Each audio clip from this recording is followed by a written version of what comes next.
हमें बचपन से ही ना सॉरी बोलना सिखाया जाता है और ये एक अच्छी बात भी है। अगर आपसे गलती हो जाए तो उसकी माजरत कर लेनी चाहिए। लेकिन बाज़ लोग तो हर वक्त ही ज़रा ज़रा सी बात पर सॉरी बोलते रहते हैं। सॉरी मैं ज़रा लेट हो गया, सॉरी मेरी बात ज़रा लंबी हो गई। दोस्तों, आज मैं आपको एक ऐसा फ़िक्रा बताता हूँ जिससे अगर आप सॉरी की जगह बोलेंगे तो सामने वाला सुनकर खुश होगा, अच्छा फील करेगा, उसे लगेगा कि जैसे उसने कोई बड़ा ज़बरदस्त काम किया है। जैसे अगर आपने कहना था कि सॉरी मैं लेट हो गया, तो आप उसकी जगह पर बोलें शुक्रिया, आप लोगों ने इतनी देर मेरा इंतज़ार किया।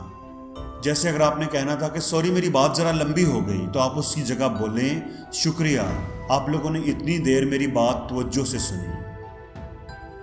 सॉरी मैंने आपको एक और काम कह दिया, इसकी जगह बोलें शुक्रिया, आपने एक और काम करने में मेरी मदद की। दोस्तों, सॉरी की जगह थैंक यू बोलें, शुक्रिया बोलें।